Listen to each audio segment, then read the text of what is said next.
Bienvenue à tous en direct sur Public Sénat. Voici les titres du 22h ce soir. Lors d'un discours décousu et exalté, Mouammar Kadhafi jure de rétablir l'ordre et menace de purger la Libye maison par maison pour mater la révolution. Ce soir, le pays s'enfonce dans le chaos et les témoignages de massacres se multiplient. Analyse de la situation dans un instant. La Libye, la Tunisie, l'Égypte et peut-être d'autres encore. Face à tous ces pays, la diplomatie française a du mal à trouver ses marques. Dans un texte publié par Le Monde, un groupe de diplomates critique la stratégie de l'Elysée. Le décodage à suivre d'Arlette Chabot. Et justement, diplomatie critiquée, sondage en berne, cacophonie autour de la réforme fiscale. Des voix dans la majorité, à l'instar de Jean-Pierre Raffarin, s'élèvent pour réclamer un remaniement après les cantonales afin de relancer l'action du gouvernement. Qu'en pense la majorité? Réaction à suivre notre invité, c'est le député UMP, Jérôme Chartier. C'est tout à l'heure. Bonsoir et merci d'être avec nous ce soir. C'est devant un pupitre installé dans un bâtiment éventré qui semble être son ancienne résidence à Tripoli que Mouammar Kadhafi a tenu un discours décousu, exalté, qualifié de très effrayant par l'Allemagne. Le guide libyen menace de la peine de mort les manifestants armés alors qu'une partie du pays lui échappe déjà et que de nombreux responsables libyens le lâchent. Élise Icardi. L'intervention a été minutieusement préparée. Après une semaine de répression sanglante, Mouammar Kadhafi s'adresse à son peuple. Toutes les nations africaines nous observent, tous les dirigeants du monde observent la Libye. Les manifestants servent le diable, ils veulent vous humilier. Kadhafi se cramponne à son siège. Brandissant son livre vert, sorte de Bible du régime, il annonce qu'il restera le chef de la révolution libyenne et qu'il combattra jusqu'au dernier souffle, quitte à mourir en martyr. Accusant des espions étrangers de manipuler les foules et quelques jeunes de donner de la drogue aux manifestants. Le discours va durer près d'une heure et demie dans un décor très choisi, celui du palais Baba Zizia de Tripoli, détruit par l'armée américaine en 1986 et devenu symbole de la résistance libyenne. Kadhafi se cramponne donc toujours à son siège. La fin d'une journée sanglante de plus qui avait commencé cette nuit par cette première allocution au parapluie, surréaliste, pour démentir son départ au Venezuela. Mais la situation de crise dans le pays franchit de nouveaux caps d'heures en heure. Les organisations internationales de défense des droits de l'homme parlent de centaines de morts, 62 rien que depuis dimanche, et la répression se fait de plus en plus dure. Les images sur place sont rares car les médias et Internet sont coupés. Mais les témoignages nombreux et concordants parlent toujours de bombardements aériens sur la population civile et de tirs à l'arme lourde. Le Conseil de sécurité de l'ONU se réunissait aujourd'hui sur la situation dans le pays. L'ONU, dont le haut commissaire aux droits de l'homme, a évoqué ce matin la possibilité de crimes contre l'humanité. Et dans ce contexte, la France continue, comme les autres pays de l'Union européenne, à rapatrier ses ressortissants. 2 avions ont atterri à Tripoli un peu plus tôt dans la soirée. À noter aussi que des Tunisiens de retour de la capitale libyenne évoquent ce soir des scènes de terreur à Tripoli où des hommes de Kadhafi tirent dans tous les sens sur les habitants.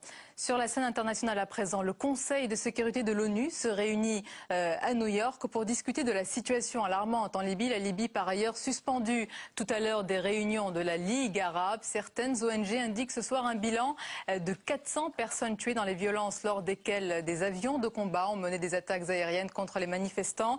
Et ce soir, bilan officiel du côté libyen, plus de 300 morts et 242 civils et 58 militaires blessés ce soir. À noter aussi la réaction d'Hillary Clinton, secrétaire d'État américaine, qui s'est exprimée lors d'une conférence de presse pour dénoncer la violence totalement inacceptable et affirmer que les États-Unis étaient aux côtés du peuple libyen. Alors dans un instant, nous évoquerons bien sûr avec notre invité la situation libyenne et ses conséquences. À noter que la contestation se poursuit et s'amplifie également à Bahreïn, dans la capitale Manama, où une manifestation massive a envahi le centre-ville pour exiger la chute du gouvernement en dépit des tentatives de réconciliation du régime de ce petit État du Golfe. On évoque l'Algérie également, qui annonce aujourd'hui la levée imminente de l'état d'urgence dans le pays instauré depuis 19 ans. Cette annonce s'inscrit dans le cadre d'une série de concessions visant à empêcher que l'agitation dans le monde arabe ne s'installe en Algérie après une série de manifestations. Et dans tous ces pays, eh bien, la diplomatie française a du mal à trouver ses marques. En visite en Tunisie, les ministres Christine Lagarde et Laurent Wauquiez n'ont voulu se concentrer que sur l'avenir des relations bilatérales entre la France et la Tunisie, évitant soigneusement de revenir revenir sur le passé. La diplomatie française à l'épreuve des faits. Mounir Soussi. Le printemps arabe éclaire de manière crue le visage de la diplomatie française. La réserve de Paris face à ce vent de liberté et l'aveuglement de la ministre des Affaires étrangères écornent l'image de la France dans la région. Symbole du malaise, Michel Alliot-Marie est aujourd'hui au Brésil, pendant que Laurent Wauquiez et Christine Lagarde tentent au même moment de resserrer les liens avec Tunis. En Tunisie, le nouvel ambassadeur est au cœur d'une nouvelle tempête médiatique. La diffusion d'une ancienne interview où il défend la politique du colonel Kadhafi sème le trouble. Sus aux idées reçues, Kadhafi a peut-être par le passé eu les attitudes... D'accord, je vous concède, parce que je ne suis pas un avocat, donc je vous concède largement, c'est la vérité, a été un terroriste, il ne l'est plus, il a fait son autocritique. Boris Bouillon, ou le symbole d'une nouvelle génération de diplomates. Nicolas Sarkozy est un avocat d'affaires et qu'il traite les affaires diplomatiques de la France comme il traiterait des affaires en tant qu'avocat. Il ouvre un dossier, il traite le dossier, il ferme le dossier, il range le dossier. Dans le cas Florence Cassé, le mélange des genres pénalise l'action diplomatique et quand des questions de politique intérieure s'invitent sur la scène internationale, la stratégie se révèle contre-productive. Le fait qu'il y ait des liaisons entre la politique intérieure et la politique extérieure n'est pas une anomalie, mais c'est dans la plupart des cas regrettable. Ces incohérences brouillent le travail des diplomates sur le terrain et certains commencent à s'en inquiéter publiquement. Nous parlons de la situation libyenne essentiellement avec notre invité ce soir, Jean-Yves Moisseron. Bonsoir. Bonsoir. Bienvenue à vous. Vous êtes chercheur à l'Institut de recherche pour le développement, également rédacteur en chef adjoint de la revue Maghreb Mashrek. Alors ce soir, selon différentes sources, plusieurs villes seraient déjà aux mains de manifestants. Est-ce que finalement le discours de Mouammar Kadhafi que vous avez suivi n'était pas l'ultime fanfaronnade? Ça, c'est la question à ne pas poser. Enfin, en tout cas, on a le sentiment que c'est effectivement un discours de circonstance, un discours de désespoir qui est, comme vous l'avez dit, relativement confus, très long, mais ça, c'est finalement une tradition chez Kadhafi de faire des discours feuves. Ça suit d'ailleurs l'intervention de son fils, Saïf al-Islam, un peu de temps auparavant, qui était aussi dans le même ton, mais qui était inquiétant, lui, parce que Saïf al-Islam représentait une espèce de porte de sortie de la situation, et on a assez vite compris que, à l'issue du discours, il y avait la menace du chaos, et donc ça fermait une porte. Du chaos hier, mais aujourd'hui déclaration de guerre, on peut le dire, à son peuple. Oui, là on est arrivé à une phase supérieure à son peuple. Alors là, ça pose beaucoup de questions. Il faut essayer de comprendre la situation en Libye en sortant de nos catégories, l'État, la nation, les frontières, le peuple libyen.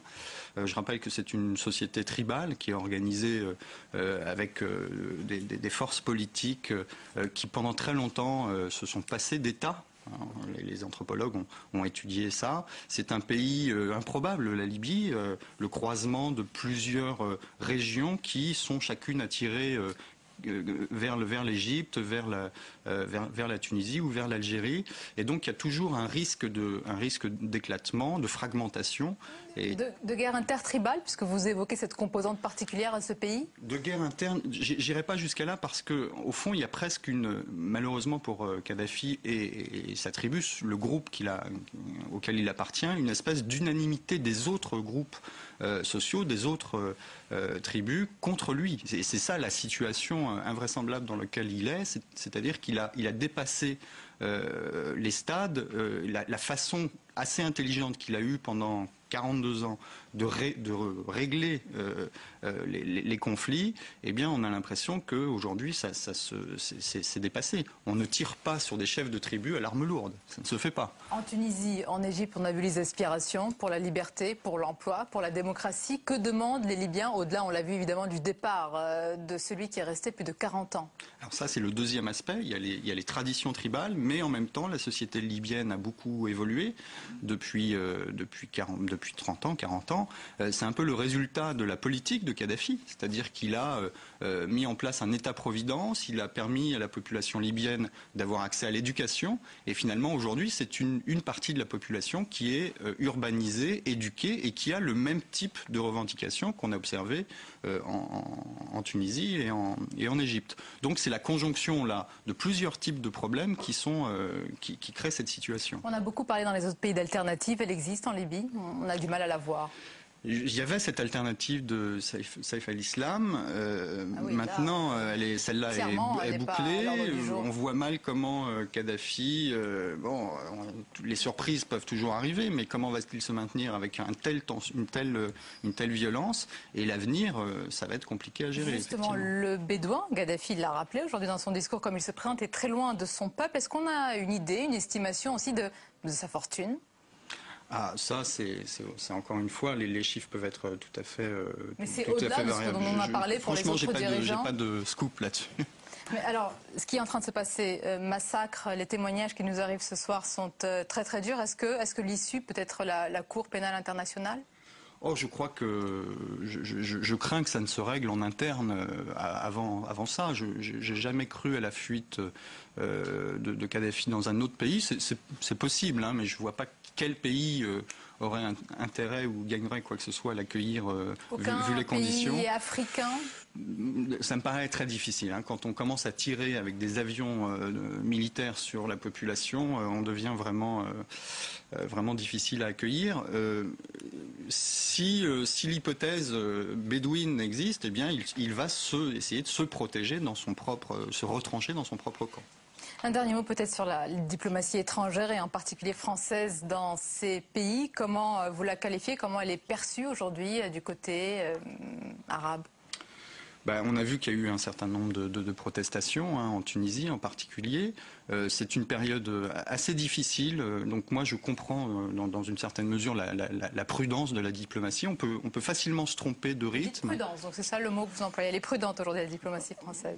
On peut au moins la qualifier comme ça. Ce qui compte, c'est que ce qui compte pour l'avenir, c'est que les dispositifs qui ont été mis en place dans le partenariat euro-méditerranéen doivent être complètement remaniés. Et c'est dans cette perspective-là qu'il faut penser la révolution du monde arabe. Justement, Jean-Yves Moisson, déjà merci pour cet éclairage. On va en parler parce que aujourd'hui dans le monde, des diplomates sous le pseudonyme collectif de Marly, du nom du café où ils se sont réunis, rompent le silence et confirment dans une tribune un profond malaise de la diplomatie française. On en parle avec vous, Arlette Chabot. Bonsoir. Bonsoir. Est-ce que c'est les cris du cœur des diplomates aujourd'hui? Oui, c'est grand corps malade, le Quai d'Orsay. Cette tribune ressemble un peu à celle qu'ont publiée dans le passé des militaires, des gendarmes, des magistrats, des hauts fonctionnaires qui trouvent ce moyen pour dire au fond leur malaise. Alors ce malaise était connu.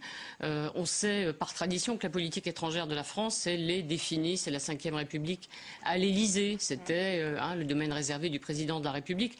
Ceux qui ont réussi, qui ont pu partager la gouvernance de la politique étrangère, c'était pendant des périodes de cohabitation. On se souvient aussi bien d'Alain Juppé que d'Hubert Védrine. Autrement, effectivement, ça se décide à l'Élysée. Mais depuis 2007, ça se décide vraiment à l'Élysée par la voix, par l'action du secrétaire général de la présidence de la République, par la cellule diplomatique et exprimée de façon fort peu diplomatique parfois par le président de la République lui-même. Donc on savait que le Quai d'Orsay se sentait marginalisé, qu'il y a beaucoup de rancœur et de rancune à l'égard de Bernard Kouchner qui a laissé faire, s'est consacré sans doute à des sujets ou à des domaines un peu secondaires, s'est gardé de faire entendre publiquement ses différences, n'a pas obtenu satisfaction. Et d'ailleurs, il y a aussi, outre ce problème de partage de compétences, il y a aussi des problèmes budgétaires, réduction du budget. Et une tribune signée justement Alain Juppé et Hubert Védrine, publiée à l'été dernier, avait souligné que ces réductions budgétaires étaient difficiles. Je cite même une phrase, c'est l'instrument est sur le point d'être cassé, disait-il à propos du Quai d'Orsay, en justement demandant de cesser d'affaiblir le ministère des Affaires étrangères. Donc cet effort, le paradoxe, quand même, c'est que le Quai d'Orsay comptait sur l'arrivée de Michel Alliot-Marie, qui a un poids politique vis-à-vis de l'Élysée, pour redorer un peu le blason du Quai d'Orsay. Et manque de chance, si je puis dire, elle se crache au bout de quelques semaines à la tête du ministère des Affaires étrangères. Alors justement, vous évoquez les ratés de la diplomatie française en Tunisie, mais est-ce que la France est la seule à porter finalement le bonnet d'âne pour sa diplomatie ? Non, sans doute, la France n'est peut-être pas pire, mais elle n'est pas meilleure. Malheureusement, c'est vrai que en Occident, en Europe, les États-Unis, on s'appuie et on s'est appuyé ces dernières années et depuis longtemps sur des dictatures. Au fond, parce qu'elles garantissaient une certaine stabilité, lutte contre l'intégrisme islamique, lutte contre le terrorisme, surtout après le 11 septembre.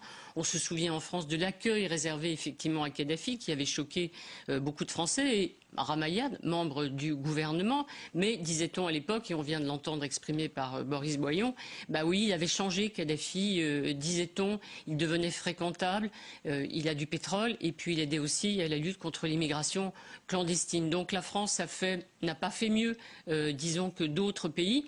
Seulement, on le comprend aujourd'hui, elle a un peu de mal, plus que d'autres, à évoluer et à voler assez vite. On voit bien les Américains. Cameron sera dans quelques jours le premier à visiter la Nouvelle-Égypte. Et puis nous, on a cette nouvelle ambassadeur en Tunisie qui se prend les pieds dans le tapis diplomatique dès les premières heures de son arrivée en Tunisie. Donc c'est une mauvaise passe pour la France. Il faudra redéfinir son poids. Le réquisitoire est très fort des diplomates aujourd'hui dans le monde. C'est une condamnation sans appel de toute la politique étrangère de la France. Et si Nicolas Sarkozy espérait remonter sa cote de popularité avec cette action internationale via le G8, le G20 et la nouvelle donne internationale, eh bien pour l'instant, ça ne marche pas. C'est le moins qu'on puisse dire. Arlette, merci beaucoup. On va regarder ensemble pour clore cette séquence. Eh bien, on va voir ce qu'en pensent nos internautes avec la question posée avec notre partenaire lefigaro.fr. La voici. Moubarak, Kadhafi. On pourrait dire aussi Ben Ali. La diplomatie française a-t-elle été trop complaisante avec les dictateurs du monde arabe? Mais c'est plutôt, voilà, oui à 68%, non à 28%. Merci encore Arlette. Merci Jean-Yves Moisseron pour cet éclairage. La suite de 22h, tout de suite, c'est tout ce qui vous a échappé dans le reste de l'actualité. Regardez, c'est le tour de l'info. Il est préparé ce soir par Marie Lebon.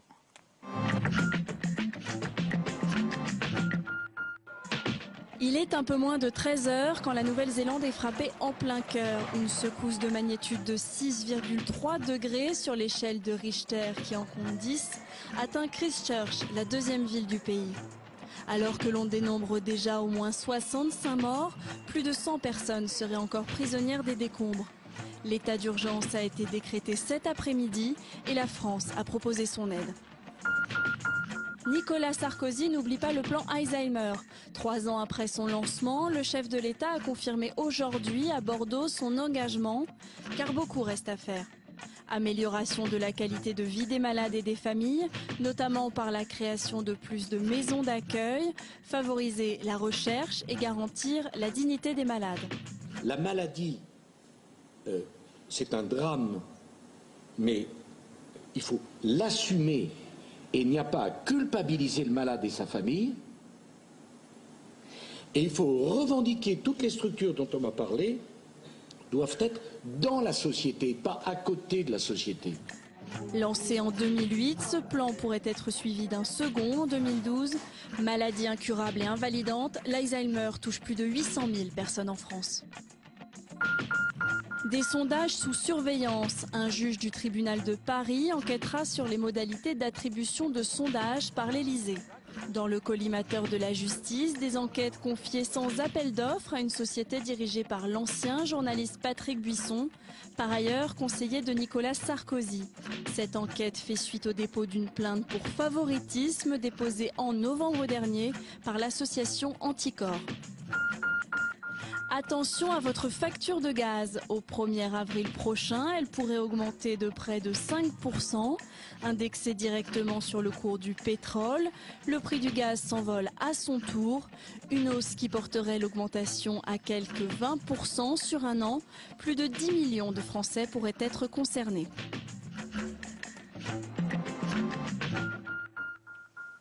Dans un instant, l'invité politique du 22h, c'est Jérôme Chartier, nous a rejoint. Bonsoir, bienvenue à vous. Mais d'abord, direction le salon de l'agriculture, où il est toujours la star incontestée. Vous voyez de qui je veux parler. C'est l'ancien président Jacques Chirac, en visite aujourd'hui. Il a attiré les foules. Le salon de l'agriculture qui est, d'une manière générale, très prisé par les responsables politiques, à l'instar de Gérard Larcher et Jean-Pierre Raffarin.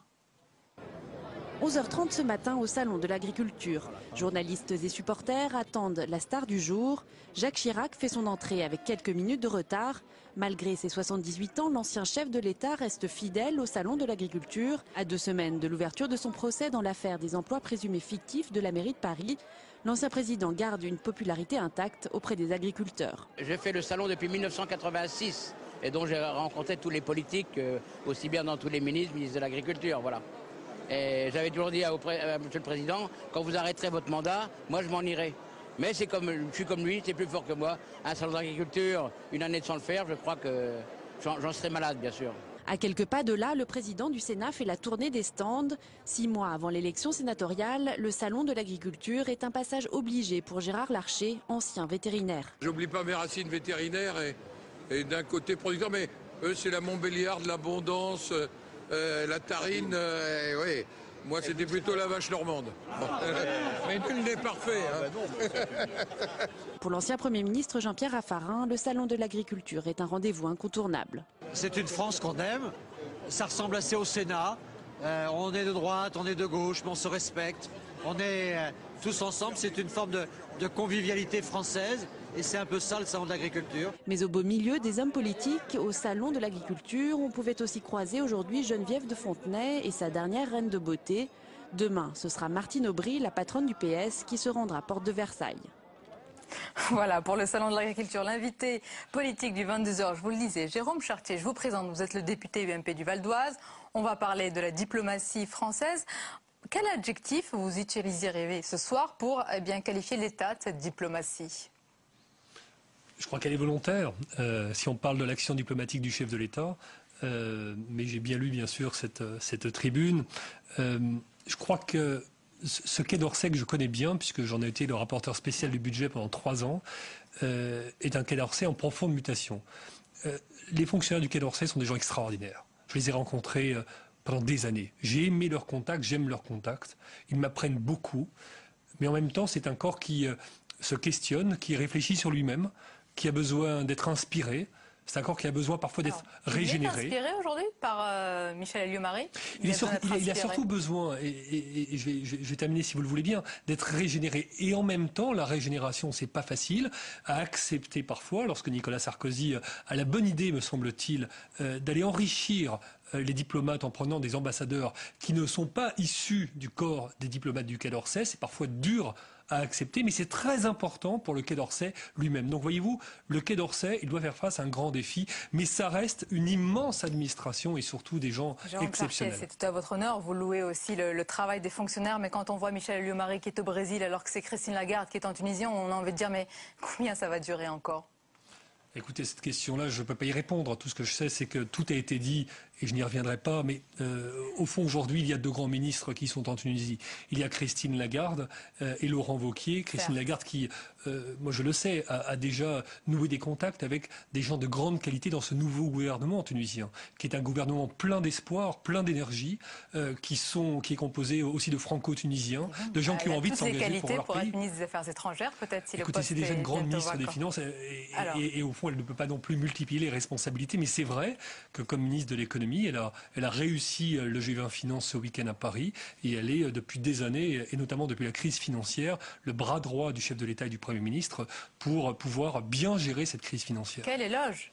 Mais oui, c'est vrai, mais en même temps, je suis convaincu, je vois Christine Lagarde dans ses responsabilités, que ce soit au Parlement, que ce soit dans ses responsabilités politiques. Donc elle pourrait porter l'image, la voix de la France. Mais elle porte déjà l'image, la voix de la France. Bah oui, là, elle l'a portée en Tunisie.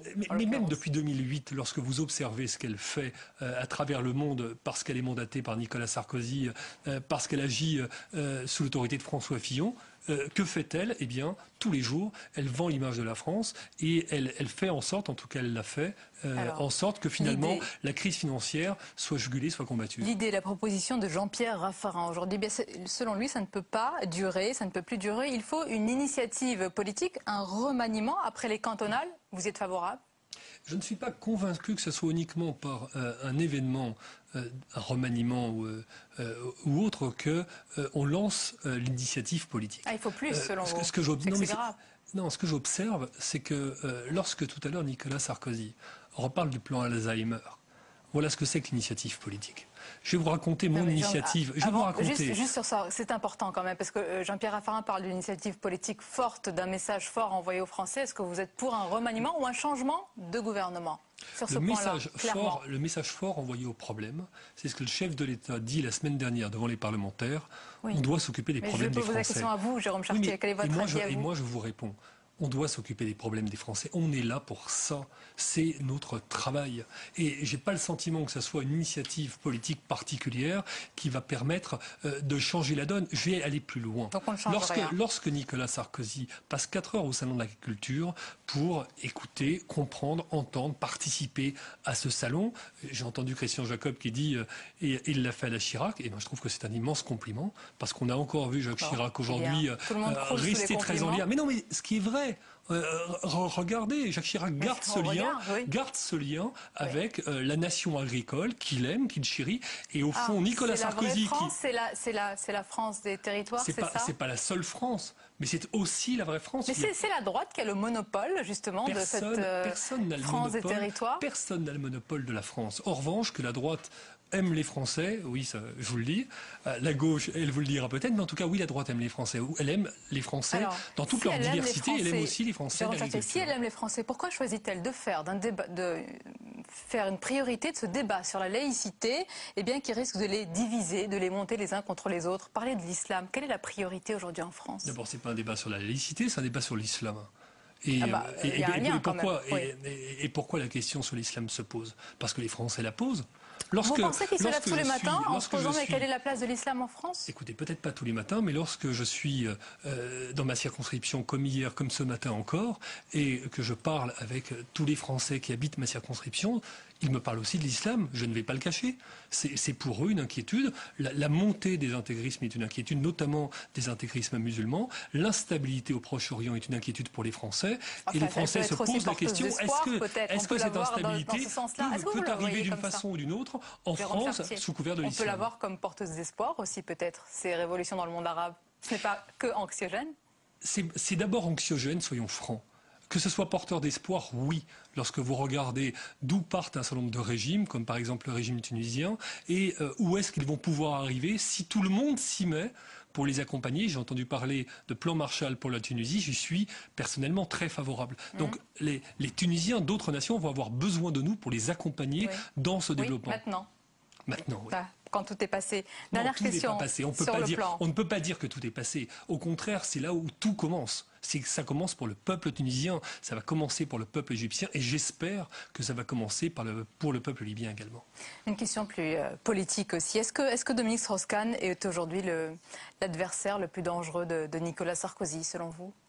Écoutez, je voudrais d'abord savoir s'il est candidat ou pas. Cette espèce de pas de deux. Je ne peux pas vous répondre, il n'a même pas répondu lui-même, donc ne me posez pas la question. Mais s'il l'était, est-ce qu'il serait le plus dangereux? Allez, vous la formule conditionnelle. Cette espèce de pas de deux, si vous voulez, est un peu dérisoire. Soit il a un message à dire et il vient au journal de 20 heures, soit il n'a pas de message à dire et dans ce cas-là, je crois que c'est pas utile qu'il vienne. On est en train de danser autour du buffet. Alors que les choses soient dites, il est candidat, c'est très bien. Et qu'il assume son souhait d'être candidat face à Nicolas Sarkozy en 2012. Merci beaucoup, Jérôme Chartier, d'avoir été notre invité ce soir. C'est la fin de ce journal. Je vous en rappelle le principal titre. C'est dans un discours décousu et exalté que Mouammar Kadhafi a juré de rétablir l'ordre. Il menace de purger la Libye maison par maison pour mater la révolution. Ce soir, le pays s'enfonce dans le chaos et les témoignages de massacres se multiplient. Les ONG parlent de plus de 400 morts ce soir. Le bilan officiel du côté libyen fait état de 300 morts, de très nombreux blessés. Restez avec nous sur Public Sénat. Tout de suite, on reprend le chemin du Salon de l'Agriculture avec la clé des champs. Très belle soirée à vous.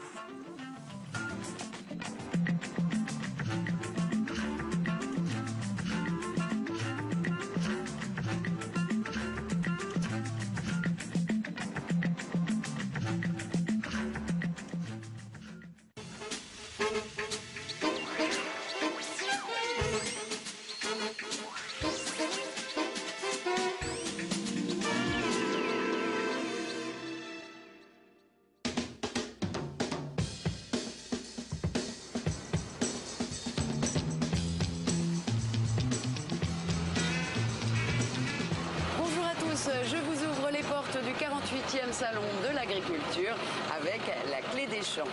Une petite partie de campagne à Contralé pour vous faire partager un autre regard sur le monde agricole. Avec la question clé du jour, la femme est-elle l'avenir de l'homme en agriculture? Vaste question. Une chose est sûre, le nombre d'agricultrices est en constante augmentation. Près d'un quart des exploitations sont aujourd'hui gérées par des femmes. Fini le temps où elles n'étaient que les femmes de leurs agriculteurs de mari.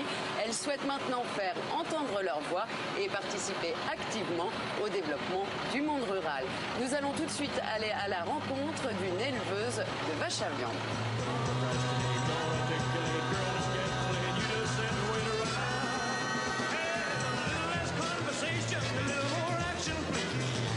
Nous sommes avec Martine Jardin qui est éleveuse de vaches à viande. Bonjour. Bonjour. Vous êtes de quelle région?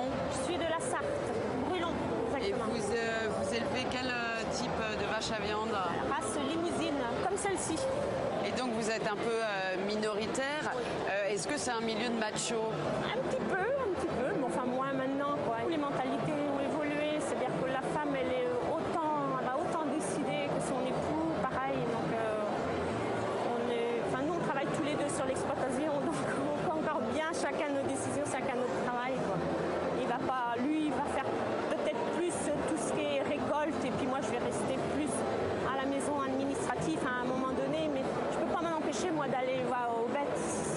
Pour moi c'est un besoin. Et vous arrivez à concilier votre vie d'éleveuse, de femme et de maman? Oui. Oui. On a un temps pour tout. Un temps pour tout. Femme, oui, j'aime bien sortir, j'aime bien être coquette. Quand je suis sortie, je vais être plus coquette. Quand je suis à la ferme, ben voilà, j'enfile mon jean, mon pull, mes bottes, et puis allez, c'est parti. J'ai autant envie d'être une femme de ville que de campagne.